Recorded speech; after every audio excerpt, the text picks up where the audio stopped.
Osiris. This podcast is in the Loop, the Legion of Osiris podcasts. What does that mean? Osiris is a community of great music and culture podcasts. If you like this one, go check out others at osirispod.com and get in the loop. Osiris is partnered with Relics Magazine at relics.com. Support for this podcast comes from Zuri Food, all natural, all human-grade dog food, offering 4 different diets to optimize nutrition for your pup, and now 2 different kinds of dog treats as well. Visit www.zurifood.com today to order yours, because pups are people too.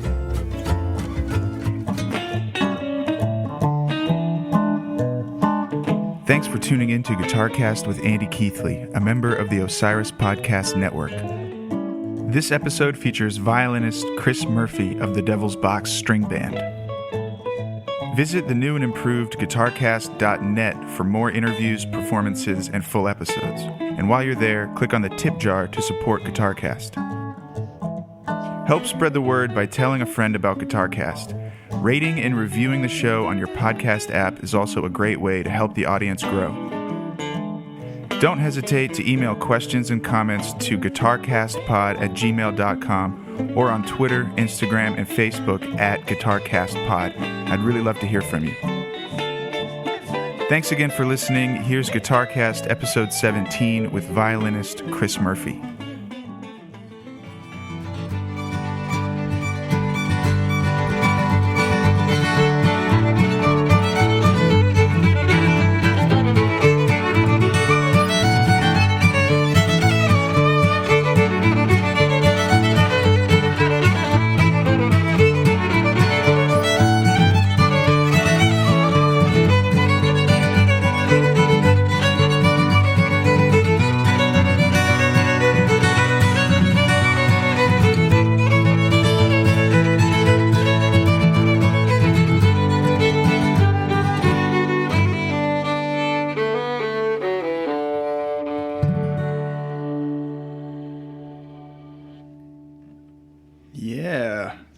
Thanks a lot, everybody. That's my first violinist guest so far on the GuitarCast, Chris Murphy. How you doing, Chris? Absolutely wonderful. Happy to be here. And as Keith Richards would say, happy to be anywhere. That's right, man. So we go back a number of years. I don't know. I think I must have met you close to like 8 or 9 years ago by now. If you come to LA and you're playing music, it's only a matter of time until you meet and play with Chris Murphy. And I don't remember exactly the first time, but we started playing gigs back then and still do to this day. Chris, tell me a little bit about you. You've been in LA for a while, but you're originally from New York, is that right? Yeah. And when did you start playing fiddle? Ironically, I didn't start playing the fiddle till I was older. I was in my 20s, and prior to that, I just played the mandolin. Mm-hmm. And I went all through college just being a mandolinist in a jazz program. Okay. And I would dabble with other instruments, but I was very passionate about the mandolin. And this is in the early 90s. The mandolin was nowhere near as popular, or as accepted. Right. So when I graduated from college and I got that phone call everybody gets from your parents, which goes, "Hey, great, you're on your own." Yeah. And I believe their final words to me were, "Good luck." And I looked at that mandolin. And I remembered all those nights of people asking me, is that a ukulele? Yeah. And I thought, I need to have another plan. And I was in a band at the time that I had created that was kind of like a roots rock band, kind of like the Black Crowes, but with folk instruments. Mm-hmm. And we had a lawyer. We had won a local contest, and got a record deal. And through that record deal, we got a lawyer who was from a long fabled Boston family that owned a bunch of Irish bars in Southie. Nice. And her parents owned these bars, and she said to me, hey, if you ever want to make some extra money, there's a bunch of Irish bands that need a fiddle player. You could play the fiddle, right? And I went, of course. You said, sure. Absolutely. And I distinctly remember driving to the first gig and having to buy a pickup for the violin and route. Oh, man. And since that day, I've always had a gig in an Irish bar. Like, no matter where I lived, Irish bars have been a great laboratory. Sure. So I was in my mid-20s and instantly got hooked on playing the fiddle and the world of the violin and how, it just, for my ears, I was able to really scream on the instrument the way I couldn't on the mandolin. Mm-hmm. I can get that saxophone-like or harmonica-like wailing. Yeah, well, you get long notes, you get sustain, and just violin, by the nature of the violin, is that it's really loud. So how long did it take you from like day one to getting to a point where you felt like you could get around the instrument? I'll let you know when that... Yeah. I'll let you know. I'll say this, that there's two kinds of violinists in the world. There's the people that learn to play the instrument like it's a sport. Yeah. And where their relationship with the instrument is mastering it with all of its challenges. I'm not in that category.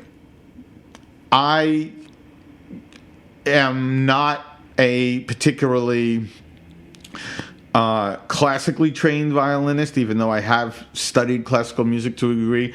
I'm not a particularly technical player, and I'm not a particularly comfortable player.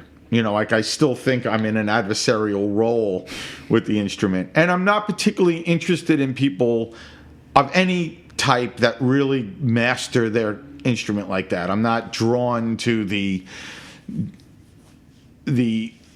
Joe Satriani's or the Glenn Goulds, even, for that matter. I'm much more of an American primitive. Sure. And so I instantly can hear when I am checking out a violinist whether or not their technique is bigger and faster and harder than their ideas. Yeah. And that to me is, not that isn't valid.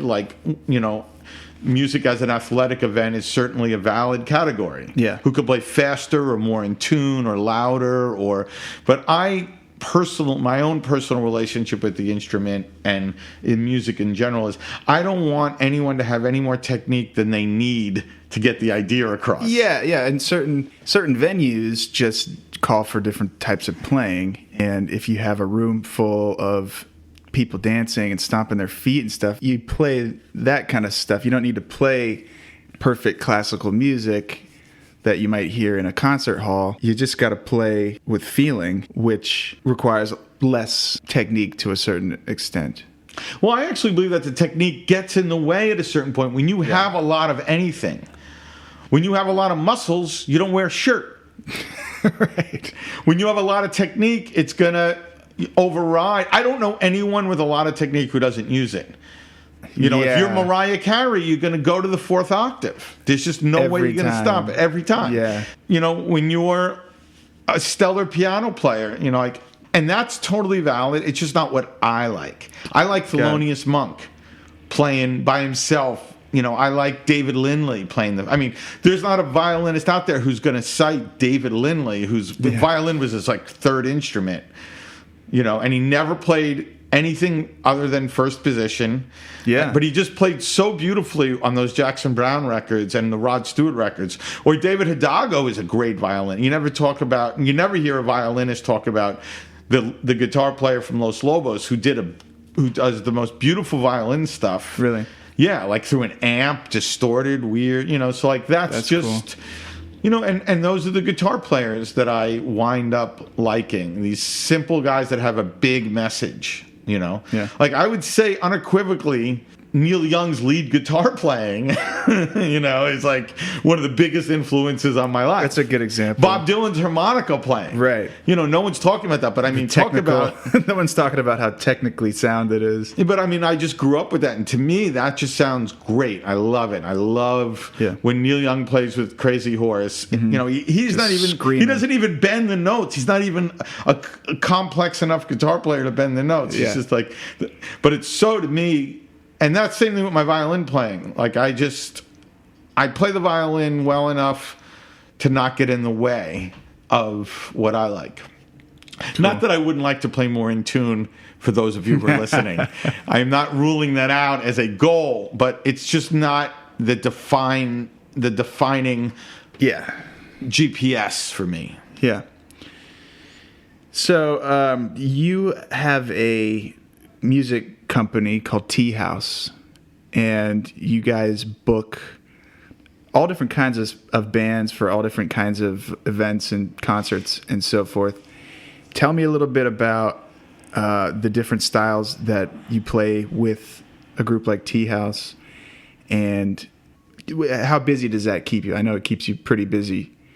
Well, let me answer that by saying what my music company looks like on paper is not actually what it is.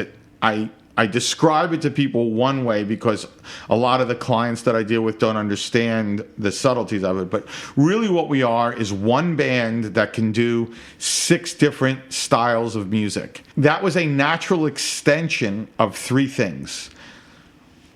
Number one, that I like a lot of different types of music, and I wrote music in a lot of different styles, and I really enjoyed moving and traveling in different musical worlds. I don't want to play bluegrass all the time. Right. I don't want to play jazz all the time. I like practicing and moving and speaking in these different dialects. Number 2, for whatever reason, I drifted into creating my own work.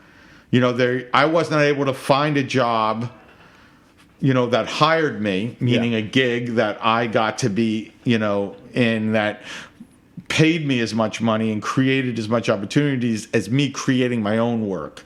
I would go, after years, I would bounce from band to band or be in a band for a while, but no band was able to keep me as busy as I want to be, and then I wasn't in control of my schedule. And I'm very good at getting gigs and keeping myself busy and providing music for,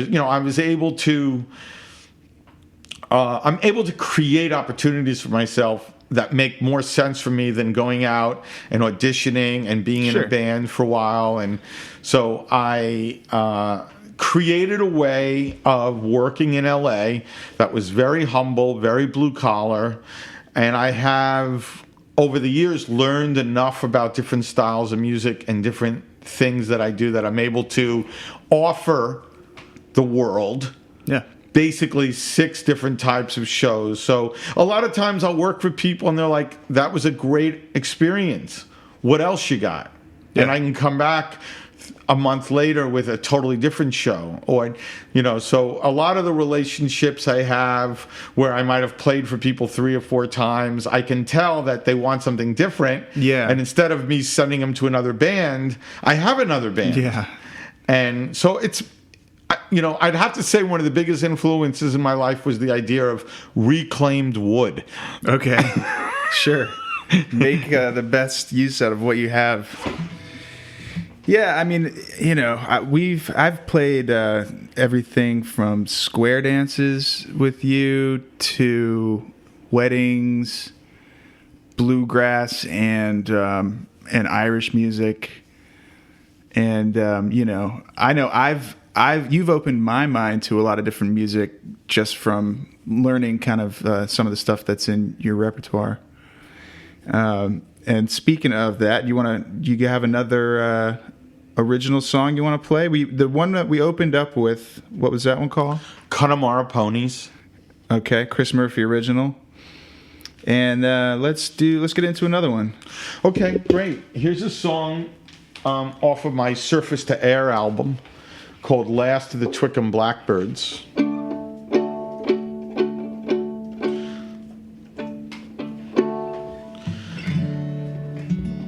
I'm going to do a beautiful Culver City version of it today. We're just off a National, which infuses the music with a certain... Yeah, we get that train going by Yeah. every 10 minutes, you know.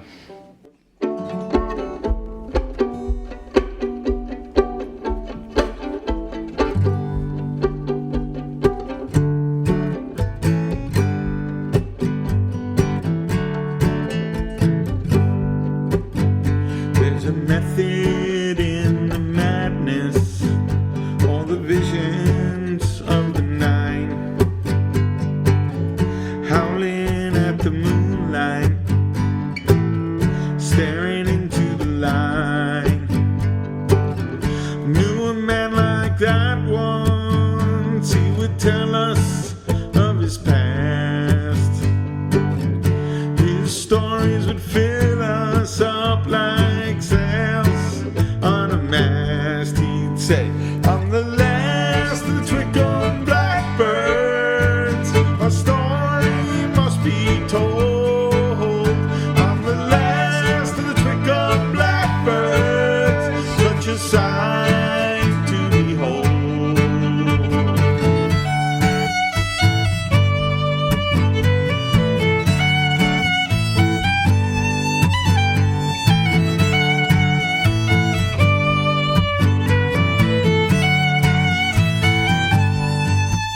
He said, I've run off to see the world. I've been in love with a girl before. Won and lost a few fortunes, and I've been beaten down to the floor. See the houses of the holy, I've heard the song of the whippoorwill.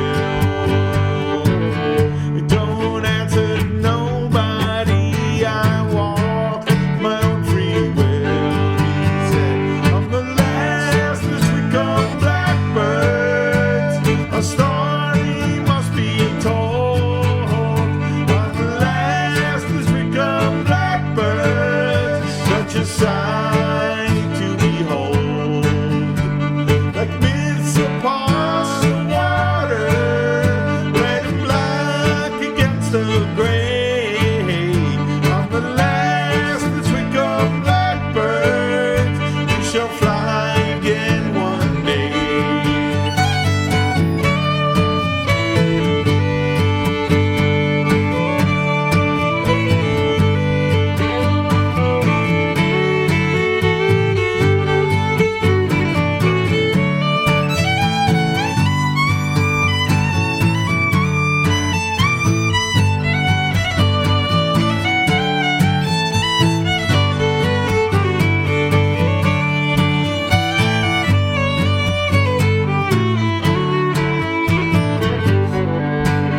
He wore a wool coat and a bow tie, and he dumped his chin in time, telling stories of his life, his adventures, his climb.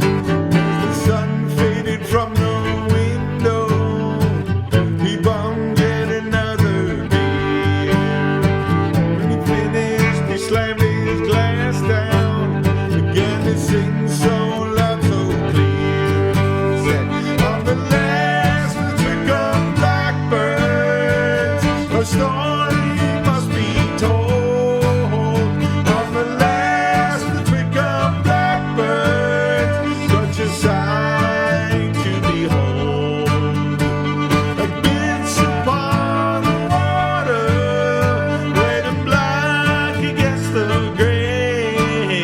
I'm the last of the twinkling blackbirds, we shall fly again one day. We shall never fade away. We shall fly again one day.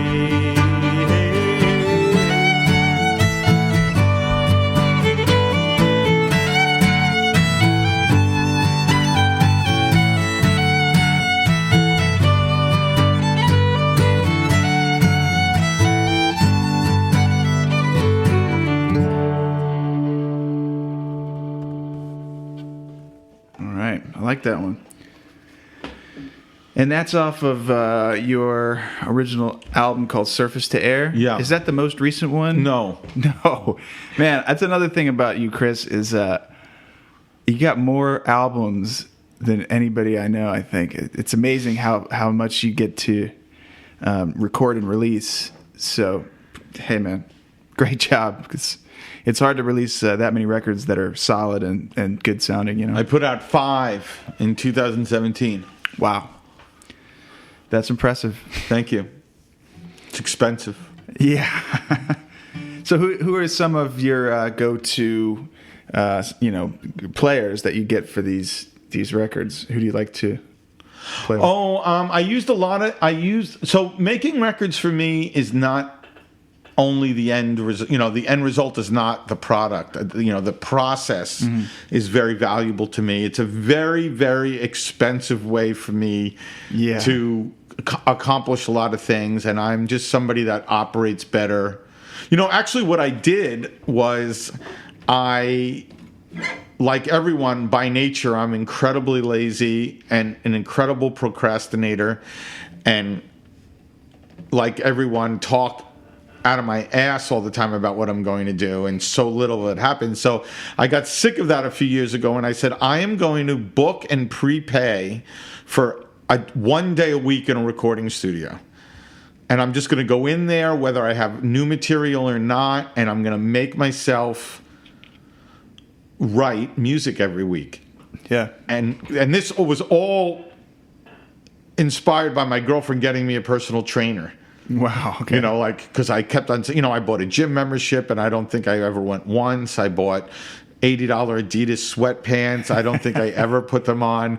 And after a while, I think she took my credit card and paid for a personal trainer and went, if you don't want to go, I don't care, but it's paid for. There will be somebody waiting for you at this park. So that amount of inspiration was very valuable for me to get into a writing groove. And one day turned to 2 days in a studio. So I would go to this studio right around the corner from here, actually, and I would write. And I'd go there, and I wrote a lot of music, and then I started bringing in people to overdub. And that was a chance for me to meet new players and connect with people and find out what they were like. And all my songs went, they begin as demos, and then we just start overdubbing on it. And it was really a magical time, because I wrote about 70 or 80 pieces of music.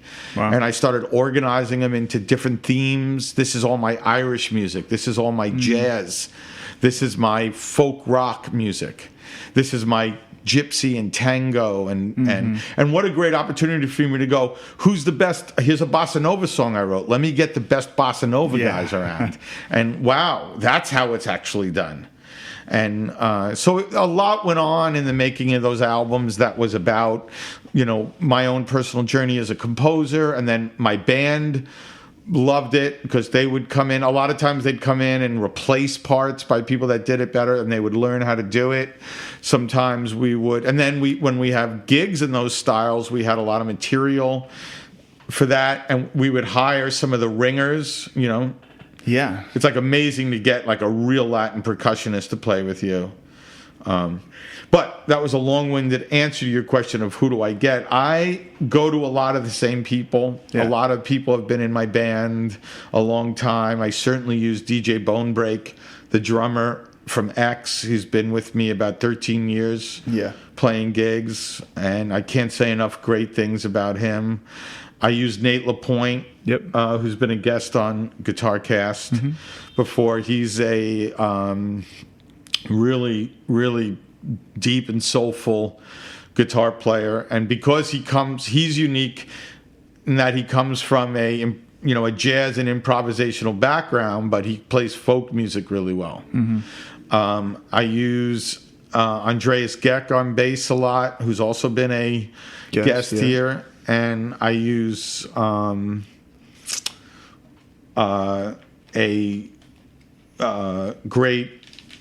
there's another drummer I call Michael Jerome, who's also absolutely terrific. He plays with Richard Thompson. I've used one of my favorite guitar players in town is Andy Keithley. That's right. And when Andy shows up, we are really excited because he plays bluegrass very well. Oh, well, thank you. Which is a very specific flavor and style and tone, and so when you're there, we call a lot of the bluegrass, and also you have a background in kind of jam band mentality, so we can open up the songs. It's tricky for me to get a team together because my music in the course of a night, we might span everything from jazz to folk music to world music, and we improvise on everything. So I need people that are at least familiar enough with, we might only do 3 songs in an hour. Right. You know? Yeah, I remember vividly, I was playing at this is back in the days of the Basement Tavern, and I was playing with you guys, and this is one of my first time playing with you, I think, and I remember you just turned around and you said, all right, this one's in A, and you kind of started to play it, and I think whoever was on drums kind of started to ease into it, and then you said, we're just gonna do that for about 20 minutes. And you were totally serious, and it was fun, and we made it interesting. That's not the point, but yeah, it's great to because you're right. I did kind of come from the jam band world before I found bluegrass, which is arrangement wise almost the exact opposite of jamming a song. It's like, how short and sweet can you make it? But it's a real relief and a breath of fresh air to actually play with a band that can stretch out a song and come up with interesting ways to jam. Yeah, I would not consider myself a deadhead, so to speak, if there's certain criteria that but I am certainly a fan, and I'm certainly a student of Jerry Garcia's appreciation and relationship with music. And one of the things that he says that I love is he's way more interested in the unknown, which is in the spirit of their improvisations. They're searching for something new every night, and that is definitely speaks to me as an artist. I'm much more interested in what's coming up and then playing the same. And also, the reality for me is I have to I don't make a lot of money, so I have to play all the time. Yeah. I'm working. It gives you a lot of opportunity to try something new and, play a song or a style that you're not totally used to. Yeah. I'm not playing the same 12-song set every night. Yeah. I have 150-song repertoire that we're picking and choosing from, and we're able to explore and utilize the music for this really visceral, cathartic experience. And if we had to play the same 12 songs as much as my band plays, we're doing 6 to 10 shows a week. Every week, yeah. Yeah, so that would be, a cause for suicide. Yeah. Well, thanks again for being on the show. Let's play one more of your original songs. We'll take them out. Great. Well, this is a song off of my bluegrass album called, my bluegrass album is called Red Mountain Blues. And this is a song called Black Roller? Black Roller.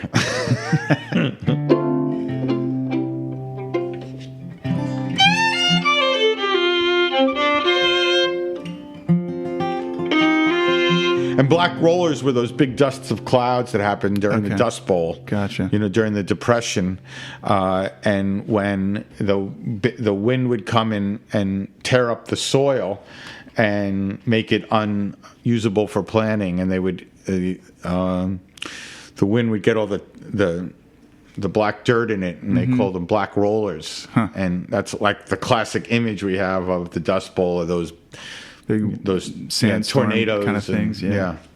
Great. Well, what a pleasure being in Culver City with one of my favorites, Andy Keithley. I'm a big fan of yours, I will say as well. Few guitar players bring such a grace and depth of vocabulary, and you have a really magical. Every time I get to play with Andy, I'm thrilled. It's really thanks. A treat. Thanks, Chris. Soaring on the wings of a dream. You can come back on the GuitarCast anytime. Great. Thank you. 1, 2, 1, 2, 3, 4.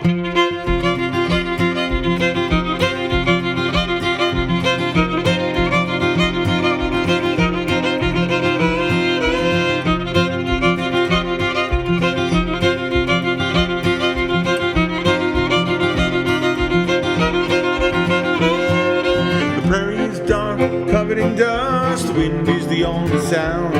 There's an old tin can jumping about, won't stay put on the ground. There's a skinny black dog on the street, a broken shutter like a clapping hand. A mighty storm comes again, gonna cover up this land. It's a black roller swinging across the land. It's a black roller carrying Satan's sand. Now there's nowhere to hide, it's all in God's hands. It's a black roller sweeping across the land.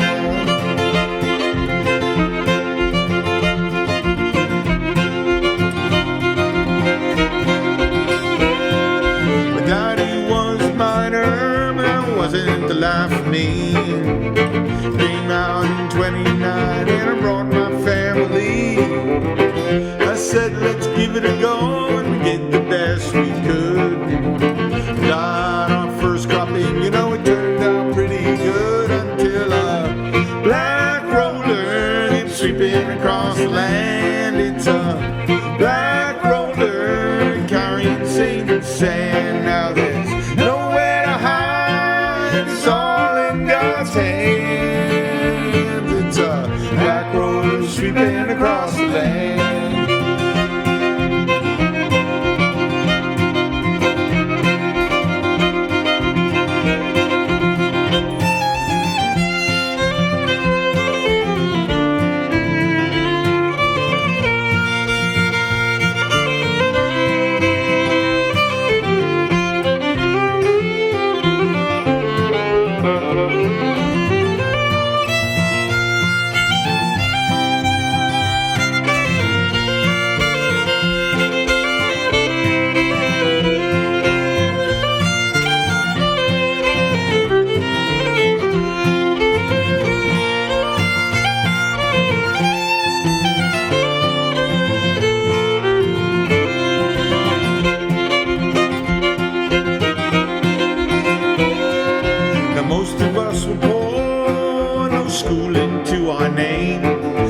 Government wanted settlers, so our acres we did claim. No one told us what to plant or how to turn the crop. Now the dirt has turned against us, the damn wind won't stop. The wind ripped up the topsoil and carried it to the sea.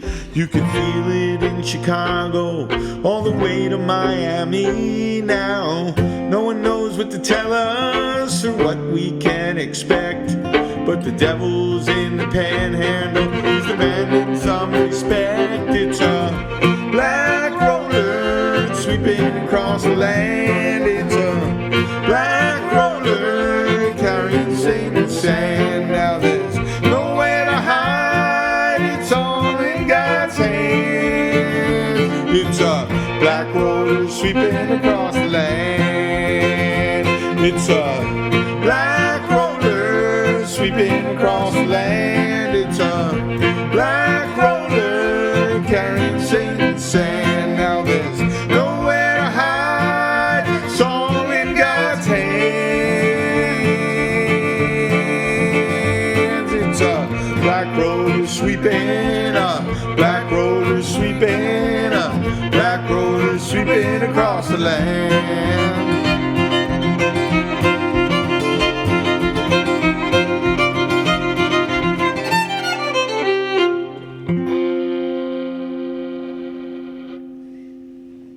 Thanks a lot, Chris Murphy, and thanks everybody for listening. We'll see you next time on the Guitar Cast. Woo! This episode was produced, hosted, and edited by me, Andy Keithley. On the next episode of Guitar Cast, I'm joined by banjo picker Mark Cassidy of the Hillbenders and Keller Williams. Thanks for listening. We'll see you next time on the Guitar Cast.